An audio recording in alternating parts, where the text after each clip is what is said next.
Welcome to Meaning from Data, Statistics Made Clear. This is the third lecture. In the previous lecture, we described how to organize, describe, and summarize a set of data if we knew all of the data. And the conclusion of that lecture could be summed up by saying that if we know all the data in a population, then we will understand its distribution by describing its shape, its center, and how spread out it is. Its spread, shape, center, and spread. So in this lecture, we're going to introduce basic concepts and principles of statistical inference. Namely, how can we use information about just some members of a population to infer that information about the whole population? Well, for example, the center of the population. Suppose we know we just measure the heights of a certain number of people, and we want to estimate what the height of the middle height of everybody is. And we see the kinds of results of this type of analysis frequently, particularly before an upcoming election. A pollster will say, a poll shows that candidate A is preferred by 56% of the voters with a margin of error of plus or minus 3%. But I can assure you that most people don't know what that means. And in fact, you won't know what it means at the end of this lecture, but you'll begin to understand that. But you will understand that after lecture 11. Okay, now I'm going to do something I hate to do, which is to tell you the conclusion of this lecture right now. And the reason I hate to do it is because it spoils the drama. See, and I like drama, but I think it's important to say this. Namely, the conclusion of this lecture will be that randomness is a central idea of statistical inference, randomness. And that the goal of statistical inference is to answer two questions: how close and how confident. Meaning, how close are the shape, the center, and the spread of this sample of a small number of elements from the population? How close are they to the actual population's shape, center, and spread? So how close? And how confident are we that we are that close? So those are the two questions: how close and how confident. Well, in the last lecture, we discussed several examples, including heights of men and women, batting averages of baseball players, salaries of people, mule kicks, remember the mule kicks? And SAT scores. Those were some of the ones that we talked about. So the challenge of this lecture then is, if we don't know all of the information about every single member of those populations, how can we infer the whole population? So let's begin with the heights of adult American men. Suppose that we know just some of their heights. And what we really want to know is an accurate description of the distribution of the heights of all adult men in the United States. We want to know the shape, not the shape of the individual men, but the shape of the distribution of the heights of the men. We want to know what the center value is, like the mean of the heights. And we want to know how spread out they are. How many people are quite a bit taller than that average center value, the mean or the median, and how many are lower. So we'd like to get a picture of the whole population by choosing a few good men. You see, we would like to choose a few men whose heights somehow mirror the heights of all the men in the population. So, for example, for the center, really, that is to say, the mean value of heights, all we would really need to do is choose one man. Namely, choose the one man whose height is average. And then that would be great. Wouldn't that be a wonderful strategy? Because then we'd get the center value with just one person. There's only one slight defect to that wonderful strategy for figuring out the whole population's distribution and center. And the problem is, of course, that we don't know the answer before we start. We don't know the whole population's center. Otherwise, we wouldn't be doing it. That's the whole goal of our exercise of trying to infer what that center height is. If we knew the answer in advance, we could just select the people that reflect the properties of the whole population. So we could pick them to have the same average height. We could pick just one person or a collection of them that have the right average height. And we could pick a few people whose heights were distributed in the same kind of a way that the whole population's heights are distributed. You know, the same number that are close to each other, close to the center, and the same fraction who are much taller, and so on. So our first thought of choosing a few good men, a few that actually describe the whole population, was sort of a flop. It was a sort of a flop. But we should never give up. We don't give up just because we make a mistake. Because there is a bright side to this. The bright side is that we know that if we had a representative sample, if we had a few good men, a few people whose heights, centers, and spread really did represent the whole population, then that would be great. So the question is, how can we find those few good men without knowing what the population looks like in advance? This sounds like Mission Impossible, right? Mission Impossible. How can we possibly find something that when we know we don't know it? Well, we have to take a very crucial step, and that is to resort to thought. How are we going to get this representative sample when we don't know what it's supposed to be representative of? Well, by the way, it's true that in things like heights, since you see people all the time, maybe you have some sort of a guess about what the heights are. But in other kinds of things, like the thickness of the ozone layer, as an example, or something obscure, you have no idea, you see. So that you can't judge the fact from what you know. But so since we don't have any knowledge at all, let's use that fact that we don't know. I mean, life gives us lemons. Let's make lemonade. Let's choose our sample using our total ignorance. In other words, randomly. We'll go out of our way to not pretend that we know anything. We choose people randomly. That actually is the key idea to statistical inference, to choose people randomly. And let's just try it. Suppose we choose one adult male to measure, one adult male. Now you might say, well, you don't know. The person may be extremely short. That one person may be very tall. But as a matter of fact, if we are dealing with a case like heights of people, there is something that we do know about heights, namely that people are different heights, but most people are somewhere near sort of the middle. So one thing that we could do is, knowing sort of knowledge of humanity,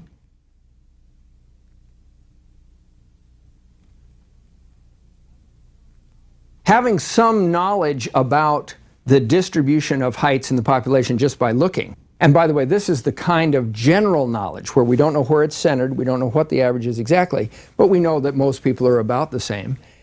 This kind of knowledge can come from previous experience with other collections. For example, you might think about rat experiments because that's the kind of thing that we'll actually be using in future discussions about things like tests of medication. From different kinds of contexts, we might know, in the case of heights of men, that the heights of men are basically distributed in some sort of a fashion where there are people who have this sort of average height, and then there are some that are sort of tapers off to the sides. That we might sort of have a predisposition to suppose that is the general picture of the heights. But what we don't know, you notice that there's nothing on this axis, there's no number given. It doesn't say where the center value is because we don't know that. It also doesn't say how spread out they are. We don't know that either. But we can guess that the distribution of heights is something like this. Well, knowing that the distributions of heights can be drawn in something like this figure, when we choose a random person, notice that we're much more apt to choose a random person in the center area than we are to choose this random person out here.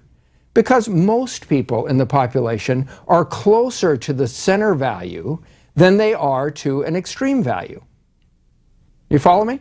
So even choosing one random person and measuring that person's height, we're more apt to be close to the middle than we are to be an extreme. Of course, it could happen. It could happen that we randomly choose some NBA basketball player who's 7 feet tall, and that's our random person, then we're misled. It could happen, but chances are better that we'll choose a random person in the middle. Okay, now, how can we improve our chances of getting yet closer to the actual mean height of the whole population? How can we improve our chances? Well, how about choosing 2 men instead of just 1? You see, if we choose 2 men and then we take their average, their mean height, we would tend to get closer to the overall mean, because a lot of times we would choose one randomly who was a little bit too short, and we chose another one who may be too tall. Or even if we chose 2 people who are both too tall, notice that the mean of those 2 would give us a number that wasn't as extreme being off as the taller one was. You see, it's sort of bringing things in, taking the average of 2 tends to get closer to the true mean. So in any case, as we choose more people and take their mean value, mean heights, we're getting closer to the mean. Suppose we choose 3 men, or 4 men, or 5 men, or 100 men. It's increasingly unlikely that their combined values are going to stay an extreme value out from the mean. In other words, they would tend to cancel each other out by randomness, because it would be very unlikely. Just think about it. If you choose 100 people, it would be very unlikely that you chose all 100 to be above average, right? A property of average is half the people are below average. So they would tend to naturally cancel each other out and have the population mean sort of come about without even trying, you see? So random collections of men will on average have close to the average height. And their average height will tend to be more average as we get more people in the sample. It gets increasingly likely. Now, let's actually do some numerical experiments here and do some examples. Okay, so here is a table that lists what we did. Here's what we did. We took a list of actual heights, and there were some thousands of actual heights. So we'll think of that as the total population. And then from that, we took 100 men at random from that list, and just took the average, took the mean of those 100, and got a number. So the first time we did that, this number right here, 68.58, was the first time we took 100 people and took their mean, and we got 68.58. We did it again, 68.32, again 68.66, again 68.18, and so on. The actual mean of the whole collection was 68.68 inches. And notice how close these values are. Notice how close they are. I mean, this one is the most extreme at the top, 69.3, and let's see, is this the smallest one? 68.18, which is half an inch too short. So by taking 100 people, the mean of those 100 just automatically got very close to the mean of the whole population. So what's interesting about this is that random chance leads to the actual correct value. You see that? Luck is on our side. This is great. Now, by the way, I did the same kind of experiments. Now, and of course, I have to say, as you look at these tables, you say, well, maybe I cheated, you think. And maybe I cheated because maybe I tried it and I really got a whole bunch of things and I just put down the ones that were close to the average. Could have happened. We do not know, but you'll just have to take my word for it. Okay, now, so here are some other examples from the populations that we looked at before. Salaries. So we had a collection where the population mean was actually 68.5, and the mean of the sample was 68,557. So you see what I did is I took 100 people and took their just at random, and their average, look how close it is. In fact, just taking 25, the sample was pretty close, 68,315. SATs, the actual population mean from this big collection was 169.85, taking a sample of size 100, 1,086. In fact, even a sample of size 25, 1,076. In fact, in this case, the sample of size 25 is closer than the sample of size 100. Those things can happen just by random chance alone, you see. Where there's no guarantee in this business. There's no guarantee that we're going to get the exact value, because just by randomness, you could get more or less. The male heights, you see how close we got when we took 100.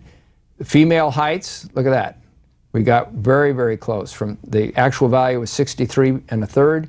The value from just taking a sample of 100 was 63.45. Batting averages, you see, are very close.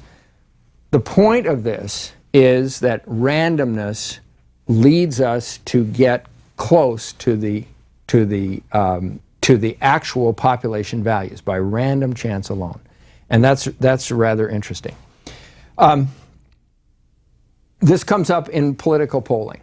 When we take a political poll and you ask people, who are you for, candidate A or candidate B? Suppose that we had a political poll being taken where the reality was that 60% of the population are for candidate A. We did some random computer simulations of this, and to ask 100 people, just chose 100 people at random when we assumed that 60% were for candidate A, and the fraction of those 100, in other words, the number from 100, how many of those 100 were for candidate A in our random sample were 55, 67, 59. So each of these represents taking a sample of 100. You follow me? Take 100 at random, and you see how many of those 100 are for candidate A. Went from a population where 60% are for candidate A. And so the question is, how close are these values to the actual population, 60%? And you can see that doing it, in this case we did it 10 times, that is taking 100 people 10 times, and notice that the furthest away that we got was 50. 50 was 10 away from the actual being completely representative of the true population, and on the top side it was 67. So among those 10 examples, our sample of 100 was pretty good.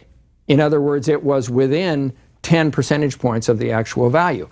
And in fact, we will show by using probability, we will see what fraction of the samples of 100 tend to be close to the actual population mean, the proportion in the population, and how many tend to be far off. In the case of taking a sample of size 100, 95% of the samples of size 100, if the true voting population is 60% for candidate A, 95% of the time that you take a sample of 100, the proportion will lie between 50 and 70. And that's what we can prove using an investigation into probability. That's the kind of issue that we're getting to. So you can see that this is an example of where we're trying to answer the question, how close and how confident. So the answer in the case of this population poll is that if we take 100 people from a population of, a very large population, like 100 million, if you take 100 people at random, if the truth is that 60% are for candidate A, 95% of the time that you choose those 100 people, you're going to get an answer between 50 and 70%. So that's how confident we are that we're that close. How close? 10%. How confident? 95%. Okay. This is a tricky notion, by the way, and I want to make sure that you understand that we'll be discussing this in detail in lectures 10 and 11. That it really is a rather subtle thing, but that we're doing both how close and how confident, and figuring out, why did I pick 10 rather than 5, and what, all of that is a result of a study of probability of samples. But one thing I do want to say, just as sort of a surprising thing to realize, is that if you take a sample of 1,200 random people from a population, even a population of 100 million, if you take 1,200 random people, you get a very good estimate of the proportion of people who are, say, for a given candidate. Specifically, you can be 95% sure that you're within 3 percentage points either way. So that's rather interesting. For now, the important principle is that, one, randomness is involved in statistical inference, and that the conclusion of a statistical inference is, the conclusion is not a certainty about the whole population, but it's actually a pair of numbers. And the pair of numbers tell us how close and how confident. How close to the true population value the value of our sample is likely to be, and how confident we are that close. And by the way, the same kind of reasoning applies when we're talking instead about proportions of the population or the center value, like the mean of the heights. The same kind of thing pertains when we're trying to talk about, say, how spread out the population is. That we get an estimate from the sample, and we use that estimate to tell us how good the sample is, how representative of the whole population the sample is. Well, let's think of another kind of challenge of statistical inference. Suppose somebody hands me a coin, like this coin here, and says, this coin is balanced and it's a fair coin. It's as equal, if you flip it, you're as equally likely to get a heads as a tails. How would you test such an assertion? How would you test it? Well, what you would do is you would conduct some experiments. You'd flip the coin, you'd see whether it's heads or tails. Then what would you do? You flip it again, see whether it's heads or tails. And you would continue to try the coin out and see whether or not you got a proportion of heads and tails that seemed to be about even. This strategy is a strategy that I want to describe, and I'll tell you right now that I'm very proud of this. So I want you to be impressed. The way that you can tell whether a coin is unfair is like the American system of criminal justice. The way we do it for the coin is, we're going to say, assume that the coin is fair, we do some experiments, and we see whether or not the experimental outcome would be a rare event, given that it's a fair coin. Now, you may not have understood this, but think of the American justice system. When the judge admonishes the jury about a defendant, what does the judge say? The judge says, that defendant is innocent. That's your presumption. You presume the defendant is innocent. And then evidence is presented. And the evidence is saying, well, that person may actually, it looked like, a witness says, it looked like the person who was in the neighborhood of the crime. This person was driving a car that looked like the car that was seen to be fleeing, and so on. Evidence is adduced about the individual who's on trial. If the jurors feel that the evidence is very unlikely, given the innocence of the person, then the jury finds that person guilty. You follow me? You assume innocent, you get evidence, and if the evidence is very rare, given the presumption of innocence, then you have to change your mind and say that person is guilty. So in the case of the coin flipping, if you had a coin that was not fair, suppose that in fact this coin was not fair, it wasn't a balanced coin, it wasn't a fair coin, that when you flipped it, 70% of the time it came up heads, then what you would do is you'd presume it innocent, that is, you'd presume that it had an even chance of coming out heads or tails, and then you'd flip the coin a lot of times, and if you discovered that it came out maybe 65% of the time heads, then you would say to yourself, well, that is a very unusual thing to have happened if it were in fact a fair coin. And so the presumption of innocence of this coin is, the evidence against it is overwhelming, and you would change your mind and say, oh no, it's not a fair coin. So that is the strategy of statistical inference. And let me just show you a slide to illustrate it, of how many times you might flip a coin to see how close the values of 100 flips tend to be for a fair coin. And so this is just an example of 10 flips of a coin, and you can see that these flips are do in fact tend to cluster around 50. They do go down, in this case, from 43 up to, what's the highest number, 64. So 64 is actually pretty far out. I'm surprised that there would be such a one.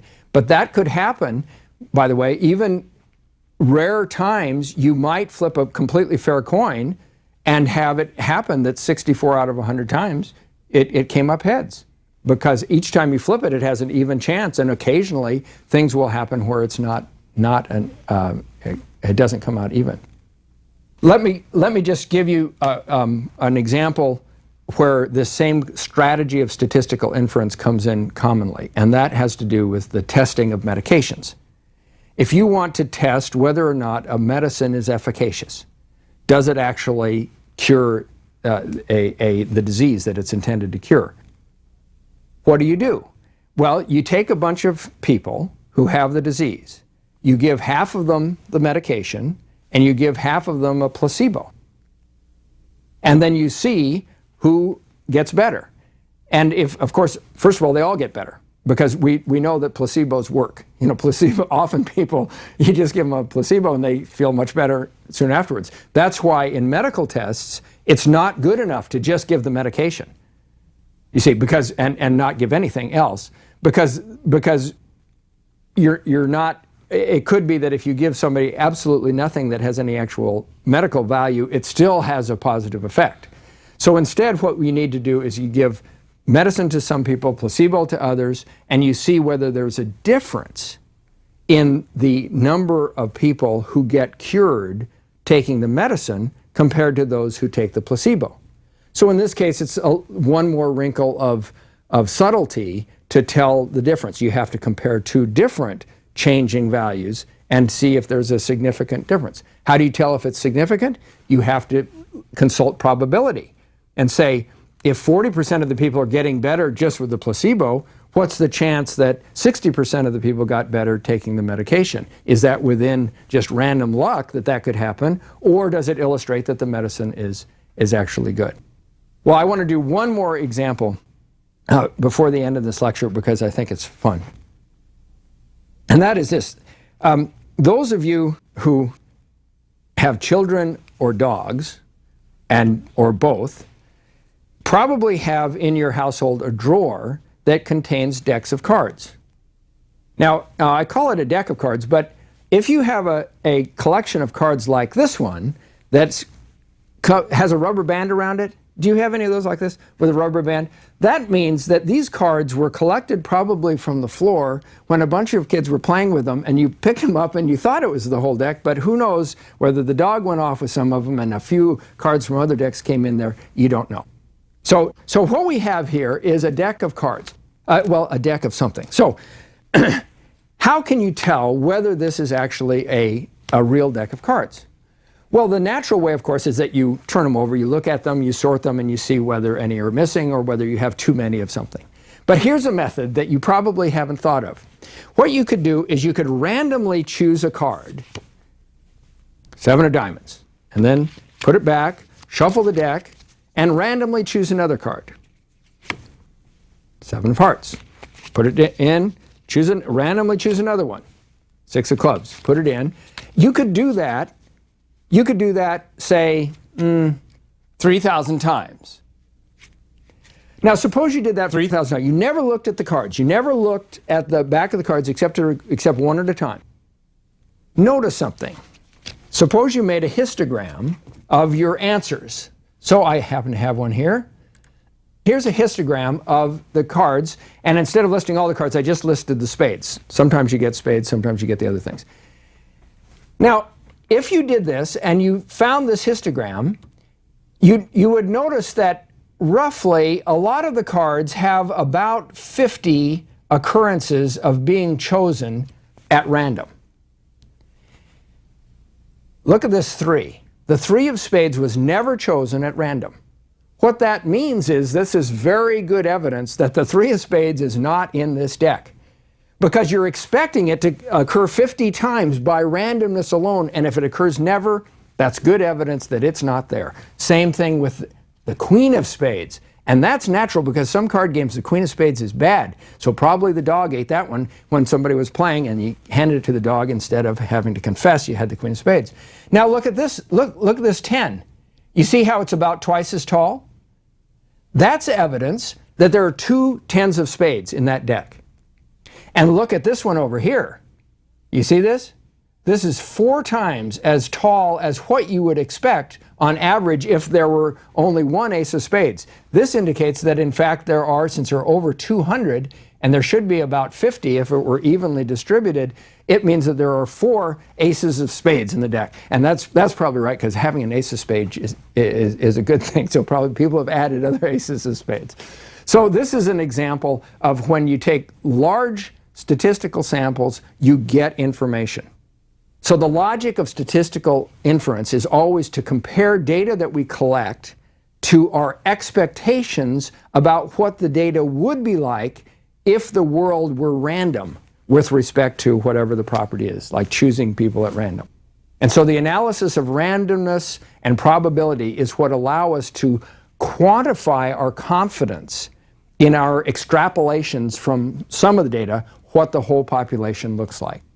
Randomness and probability are the cornerstones of all methods of statistical inference. So here we've introduced some of the really rather subtle logic by which statistical inference flows, and we'll be looking forward to amplifying these and making them quantifying them in the future lectures. Thank you.